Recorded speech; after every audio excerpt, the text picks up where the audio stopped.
My childhood is buried 1 hour outside of Tehran, Iran, in a small province hidden by the smog of the capital city.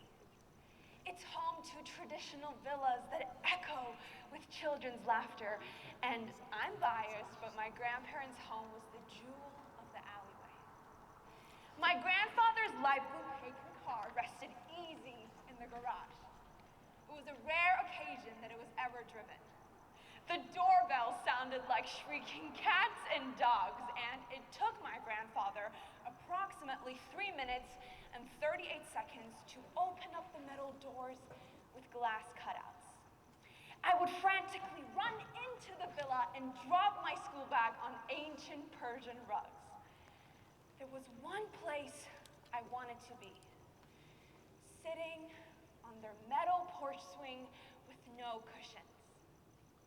It didn't matter that the iron prongs poked my back. It was unequivocally the most comfortable place on earth. My grandmother and little sister would sit on the metal porch swing with me as stories of the villa's past were told. Mid-sentence, my grandfather would walk past us with a jar of water that nourished daffodils. In a high-pitched voice, I would scream, "Can you give them to me? I want to smell them." And without fail, I would let the aroma of the daffodils inspire me. Sometimes I would get way too excited and drop the water all over my school uniform. My grandparents, of course, were outraged, but to me, I could smell like the villa's daffodils forever. As the seasons tainted me to be a bit more mature, closed off and preoccupied with school, the magic of the villa slipped away. My once house of worship became another errand location once I found out that we were moving to the United States. I covered my ears and made a sour face each time I rang the doorbell. The light blue Peyton car seemed to scream at me, but I would not give it the time of day. I rolled my eyes to the back of my head as those 3 minutes and 38 seconds elapsed in slow motion. Once the colorful doors were opened by my grandfather, all I could say was a bland hello. My feet dragged across the Persian rugs, and I didn't even bother to notice their intricacies. In the most obnoxious way, I would plop myself on the couch, cross my legs together, and start scribbling away on my notebook. Grandma would ask in her rosy voice if I wanted to sit on the infamous metal porch swing, but all I could say was a variation of, "Sorry, I have to study. Not today, I have work, and can't you see I'm busy?" She eventually stopped asking. Worst of all, I couldn't smell the daffodils anymore. My grandfather would walk past me with the jar, as he always had, and I couldn't even lift my head. I had this intense inkling to assimilate, to be American enough by the time my plane touched down on LAX. That meant changing everything, working so hard in school to get rid of my accent, being embarrassed by my last name, and feeling my face in a red blush during school cultural parades. It started with my name. At school, I was Armita, the straight A, straightforward, high-strung student who always sat in the front of the classroom. The girl who asked too many questions and treated every conversation as a way to prove herself to peers and teachers.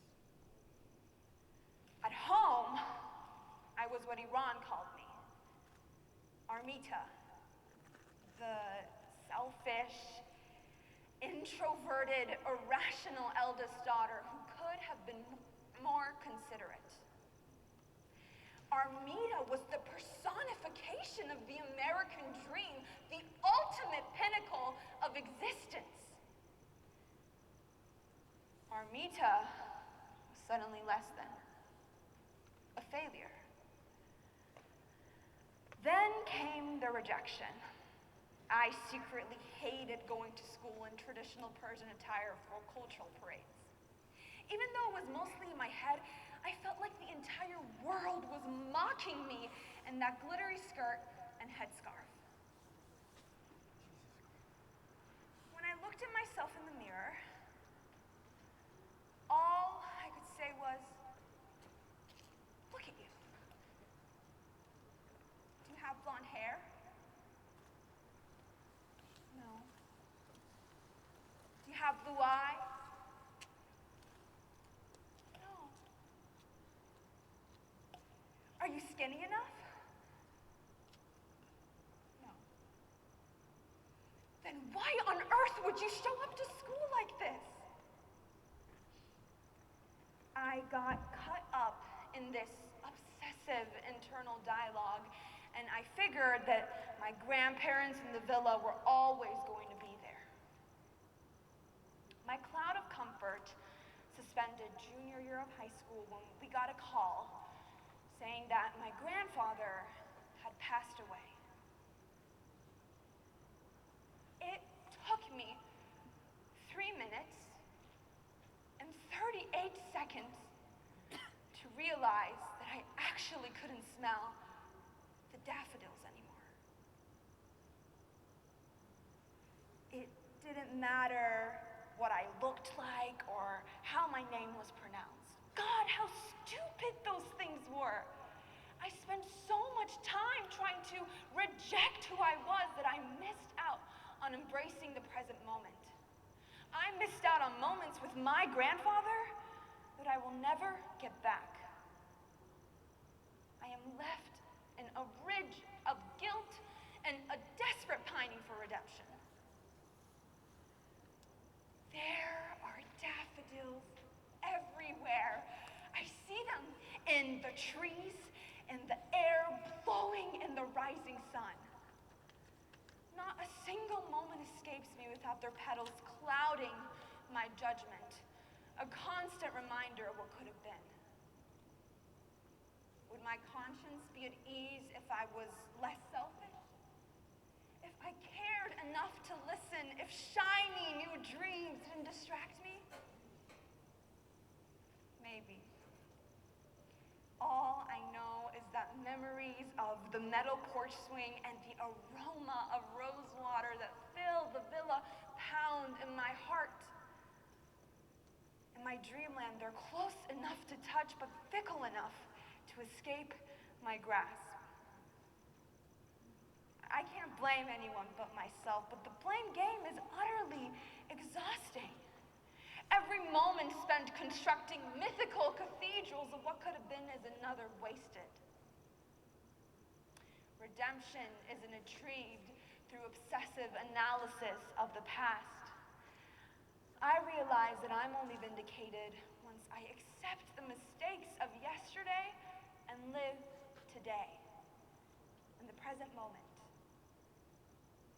And that's what I did. I looked at the daffodils, analyzed their petals and pigments. I felt how hurt I was and how much hurt I caused. I remind myself not to suddenly start to fight for something once it's in danger. I took a deep breath, and I try to fight for the present as if my future depends on it. Because it does. I no longer refer to myself as too Persian or not American enough. I don't care how my name is pronounced or what I look like if I show up to school in that glittery headscarf. I don't have the patience for those things anymore because I never know when the present moment will vaporize into thin air. I fight for the present because a life of regret is far worse than a life of failure. Every time I see a daffodil, a whirlwind of the villa's memories make me smile. Its scent gives me shivers, and its pigments put kaleidoscopes in my eyes. Most of all, I try my hardest not to let it pass me by.